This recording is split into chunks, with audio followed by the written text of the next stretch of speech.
He said, let us hold tightly without wavering to, what's the word? The hope we affirm, right? We're hope dealers. For God can be trusted to keep his promise. He says, let us think of ways to motivate one another to the acts of love and good works. Let us not neglect our meeting together, as some people do. This isn't a unique thing to our history. But encourage one another, especially now that the day of his return is drawing near. That's 2,000 years ago.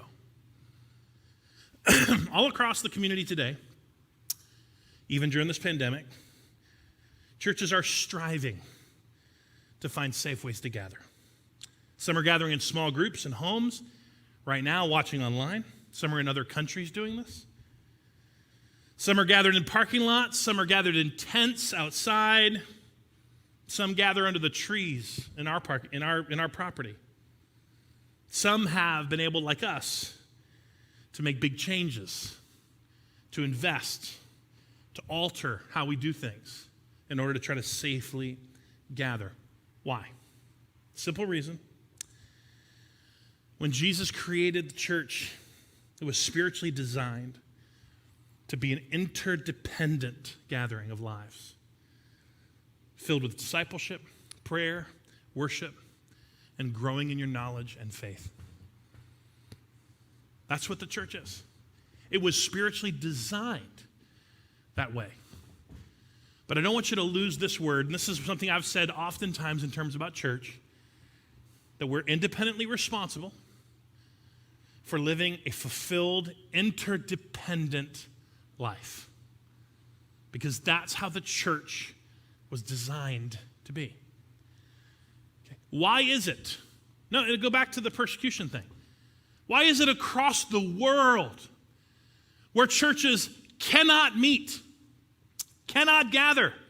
It is illegal. It is risking their lives to do so. Why do they still find ways to gather?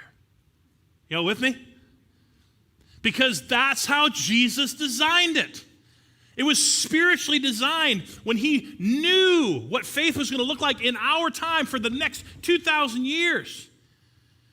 That our lives were going to be part of our individual responsibility of how we have a relationship with Jesus. But the church, the body of Christ, was going to be this unique, interdependent locking of community. To live a fulfilled life, it was going to look like this. Paul would use the description several times. Well, it's just like a human body, right? It's just like a human body. Don't take the independence too far. The hand can't say to the eye, I don't need you, right? So don't take the independence part of it too far. But understand that the goal was it was supposed to be this interdependent community. That's how he designed it. So it's up to you. Okay, and understand this. It's up to you to continue to engage and connect and gather however you can. Listen, I know there's people online right now watching later. You still haven't left your home. You haven't re-entered into several areas of society that people are already re-entering into. And I understand there's feelings about that and there's concerns about that. I just want you to hear from me. I don't care. But it's up to you to gather. It's up to you to connect. You only have to work harder to stay connected, to stay engaged with the people of God. Because if you don't, you're going to drift away. You never drift towards Christ. You always drift away. You never drift towards interdependency. Not in our culture. You always drift away. So you have to be more intentional about it. I understand again, there's people who aren't comfortable coming back into this kind of gathering. That's fine. How are you gathering? How are you staying connected? Guys, there's so many people that are not. And they're missing something, and they're missing something, and they've maybe expressed it to you that they're missing something. And it's not because of the fear of a pandemic. It's not because of the fear of health and safety. Guys, they're missing something because they are no longer connected to the body of Christ, right? We've had people come back, engage their kids in Kid Street. They've come back to worship. And all of them have told us, I didn't know what I was missing. I couldn't put my finger on it.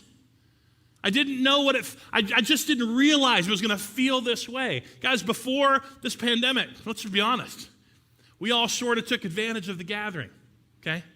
We all sort of took advantage of the gathering of the church and God's people. It would sort of be there when I needed it.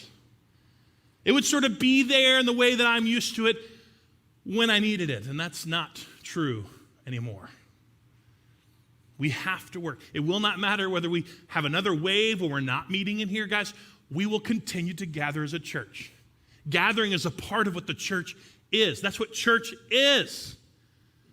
It will never change. It might just change how that happens. And again, we're going to do our best as a church to make those things available to you, try to give you ways to stay connected, to stay gathered, to stay engaged. But you are individually responsible. It will never be the church's fault that you drifted away. It's yours. You're the one that's going to be held accountable to it.